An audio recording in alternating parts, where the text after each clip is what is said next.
and welcome back to another episode of Who's the Baby, a podcast where me and my emotional support mug dive into everything inner child. On today's episode, I am going to discuss agency and autonomy. These two topics are something that we assume that our children are learning, or it's just one of those things that you pick up as your life goes on through experience and whatnot. What I want to talk about today is more about how we can purposefully and mindfully teach autonomy or teach agency for our children. The definition of autonomy, according to the Merriam-Webster dictionary, is a state of being independent, free, and self-directing. Oh, when you say go play and they can do whatever they need to do on their own, they don't need much guidance. Obviously, this is based on developmental and age of your child. That is what I would call a dandelion child. The kids who are pretty much very easy. They can be instructed once, or you can say, hey, I need you to go pick up a book. Mom's going to start making dinner. They're capable of just entertaining themselves. They're very go with the flow a little bit better. And then we have our beautiful little orchids. And who doesn't love an orchid? An orchid child, they are difficult to maintain in terms of if we're talking about gardening. Dandelions, they grow pretty much everywhere, in every soil, in every weather, in every place, right, across the United States, at least I know that for sure. They're very easy, right? They pop up everywhere. They're hard to get rid of. They are flowering no matter the conditions, right? Whereas my orchids, they are very particular. I find so interesting is like when you start getting into tending to your plants or garden, it always comes with these sets of very specific instructions for each plant. Some flowers love a lot of sun, or some plants full sun. They give you instructions, where to place them, how far apart, even if you're planting them, how to do that, how often to water them. Some plants like it really dry. Some plants like it really wet. Some plants need to be root locked. Some plants need room to sprawl.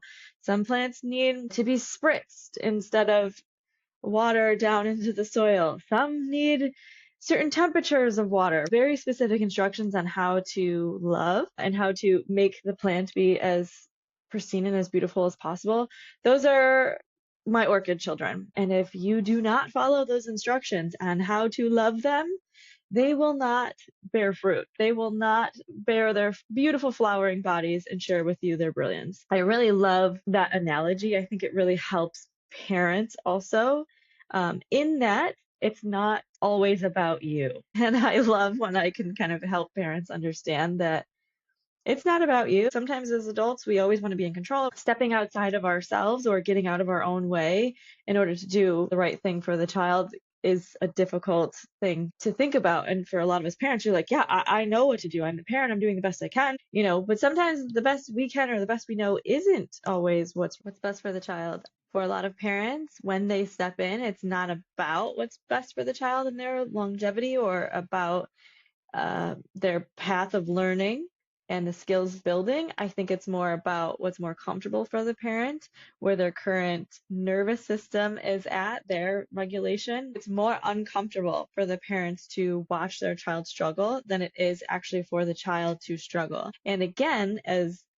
children, we are sensing everything. We are watching our environment, scanning everything. And if we see our parent or caregiver start to get unsettled or dysregulated, we are going to start to feel and pick up on that. As parents, really learning how to relax into the discomfort and understanding that struggle is a part of the human condition and that it's not something to be scared or fearful or anxious of, just to kind of let things flow and let things develop as they will, and show them that, yeah, life has setbacks and life is hard and there are going to be things that are going to be difficult or strugglesome, but the better we can be at ourselves staying in that discomfort, the better we're modeling for them that they can stay in their discomfort and that they can then build those pathways of resilience and build those pathways of capability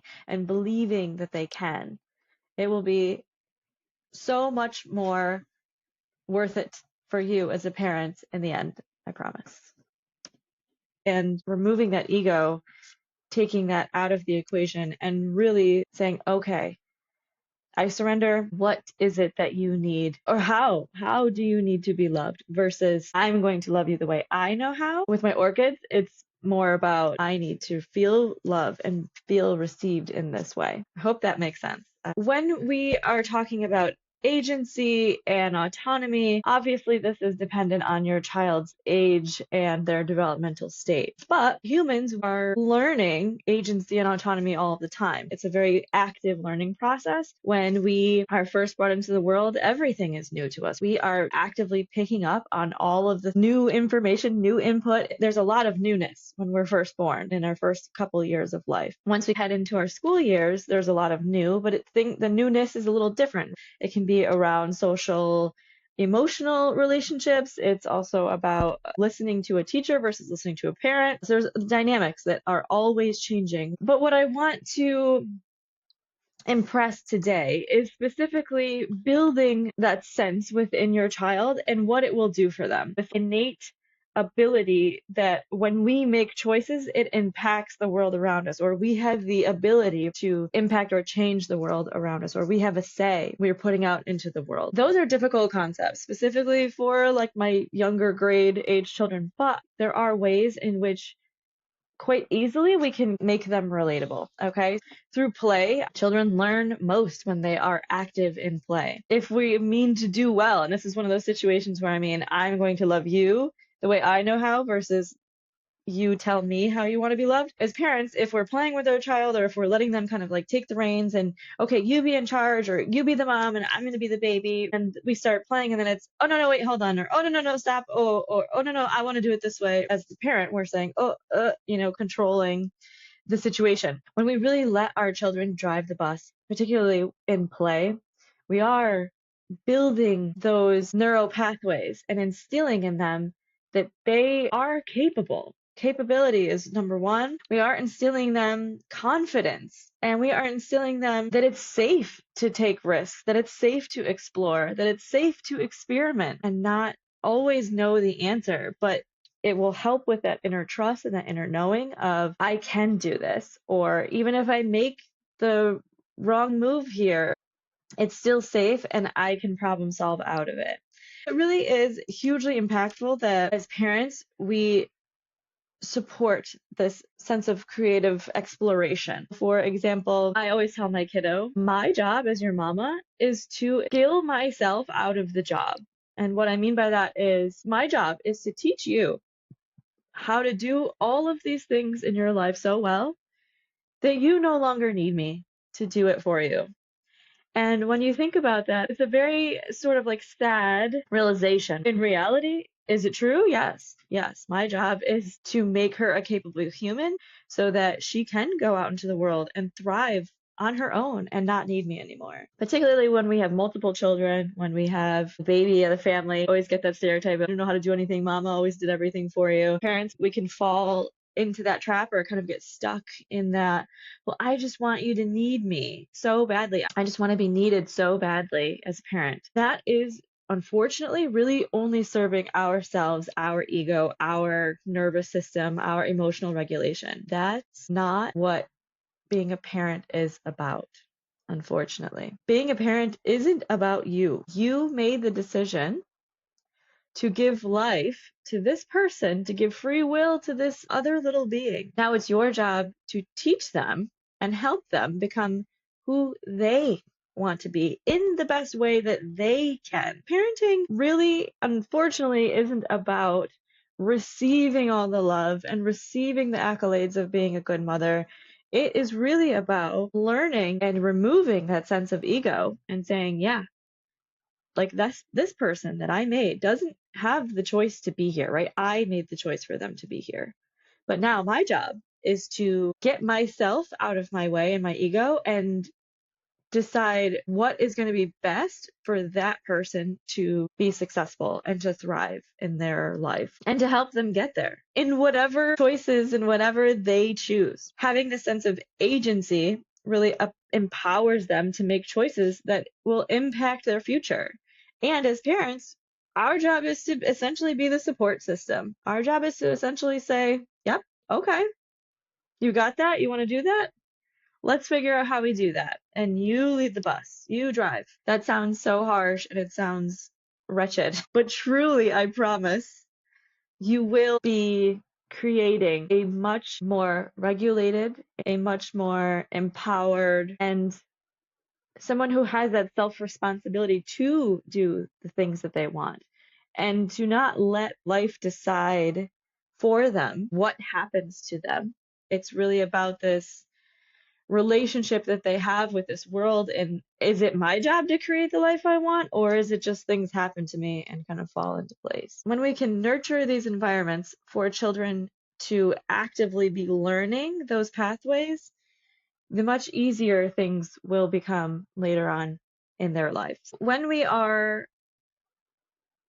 deciding, yes, I want my child to develop agency, right? What are we actually building in them? What skills are we actually building or impacting, right? Impact their confidence, their problem-solving skills, their sense of control. We nurture their emotional resilience, which I think is underrated. This is the number one thing that I think moving forward in our future we will need is emotional resilience. Encourages exploration, risk-taking. Okay, that is going to be a huge differentiator, specifically for my children who are in grade school and then transitioning into teen years. And why that is biologically, your teenagers rebel, right? Everyone's familiar with. My child hated me from when they were, 13. There is a biological reason why that is. Back in the times of us not having the society structure that we have now, those were the formative years where you were supposed to leave the pack, leave the den, forge ahead on your own path, create your new families, and move on with your life. And post puberty into like early adulthood, there actually is physiological brain activity that is changing for independence, that is changing for rebellion, that's changing for higher risk behavior. This is all about how we are parenting them or how we are nurturing those qualities in a safe and supportive environment so that those children can adequately evolve into the next phase of their life appropriately. It also helps build their identity. It allows them to overcome hardships. Don't come to save them, don't come to helicopter over them, don't come to break it up, whatever's happening. Obviously, not physical violence, but like if they're struggling or if they can't solve a problem or if they're like really working through something and it's challenging for them, instead of just saving them, doing it for them, or stepping in any way, just watch. And if you allow yourself to just watch them work through it, we're nurturing a child's belief in their capacity to shape their world. And we're doing this through allowing them the self-discovery of seeing how capable they are versus us parents saying, you can do this, you got this, you're so capable, right? That's different than them making that self-discovery or going through that challenge and then seeing the benefits at the end of the project, or then taking the risk on the playground, on the monkey bars, let's say, and being successful. Allowing them to have those little aha moments is creating different pathways than the parent stepping in and telling them. It's totally different. Think about it for yourself. It's totally different when someone says, you can do this, you got this, versus you knowing on the inside, I got this. I can do it. What it's doing in your brain, how it's being received, different centers that light up when it's you yourself. It's hugely important that we are allowing the space or allowing the environment for our children to be able to access those self-discoveries and access those parts of themselves that they're reaching for. Am I capable? That I think is the biggest takeaway here is, are we creating an environment where we're not sure, even us, I'm not sure if my kid can cook eggs, but do I have to let her try? Yeah. Yep.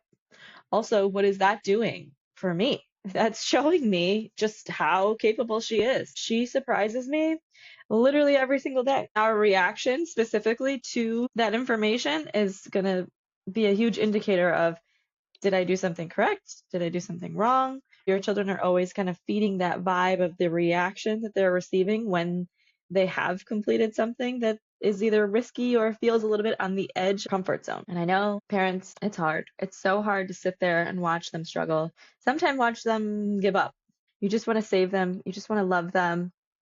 But I'm telling you, it will be so worth it once they get through those few first setbacks, right? This is a learned skill, right? This is something that you can work on over time. It comes down to expectations, right? There are different capacities for different children and different windows of tolerance for different children, meaning their bubbles can be stretched a little further. Maybe their comfort zones can be pushed to different boundaries.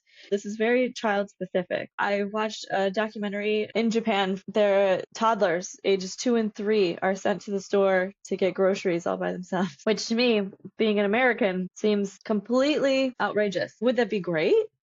Yes. Do we live in a society that nurtures that environment? Nope, not here where I live anyway. Culturally, that has a lot to do with it, but I think also just our expectations and the levels that we decide, right, are appropriate or not appropriate for our children. But I will say, I am always surprised when I underestimate my child. Always. She always outperforms anything that I think every time. That's a very humbling lesson for me as a mom to say, wow, you are certainly more capable than I'm even giving you credit for. This plays to her favor in certain regards. I don't want to make my bed. I don't know how to do laundry, things like that. It's not because she's not capable. It's just because she hasn't been shown properly, or maybe like I know specifically on the dryer, it's very hard for her to reach the button, to reach over the dryer and hit the button. Okay, fine. If we have the expectations of everyone in this family, it's a very important part of our system functioning as a whole. And your contribution to that system is just as important as mine. And that's kind of the way that I like to explain it. For example, I just recently had surgery. I explained ahead of time she was going to need to step up and in terms of helping. I wouldn't be able to make her bed for her. I wouldn't be able to hold her laundry basket for her and bring it into the other room. Setting those expectations and then showing in a supportive way how we can manage through that and then letting them take the reins. She was bringing me dinners, helping bring it to the table, even helping with some of my PT when she could. It's all about how we phrase them. I think it's all about how we set up these expectations and provide the importance as to why we are now giving them these expectations. I want to talk about how we can implement some of these skills or tasks, and a lot of it is very simple. A lot of it is through play and through games. Some kids learn through other characters like books, graphic novels, movies, taking note of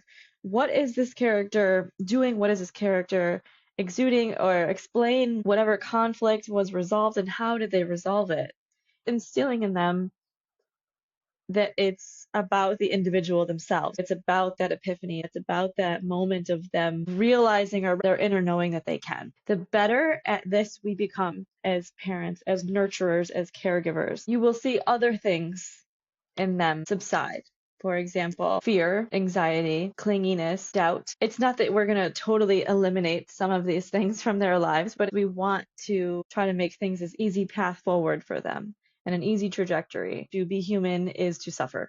We're all going to suffer. The most realistic way we can set them up how to suffer or struggle in an appropriate manner or in a safe manner, the better skills they have moving forward to get through it themselves and to manage the best that they can. If you're looking for help establish a methodology or establish systems in your family that will work for you, that is exactly what we do at Sisu Coaching. I work specifically with each family unit that is unique and is made up of many different dynamics, and we build a system that will work for you. We build this sense of identity. Everyone can contribute equally into the system as a whole. And the reason why this is so important is that it does allow that sense of agency, that sense of choice for the children. It does allow them to feel just as important as the parents within the dynamics of the family unit. Remove some of the load of you parents. That's another byproduct of intentionally instilling these principles into your children early. You'll be amazed at how much less you have on your shoulders. You do become more regulated. Your whole unit is more regulated. And it's really amazing to see the transformation from day one to completion. So if you're interested, follow me on all socials and or my website, sisucoaching.org. For me and my emotional support mug, thanks for joining us. We'll see you on the other side.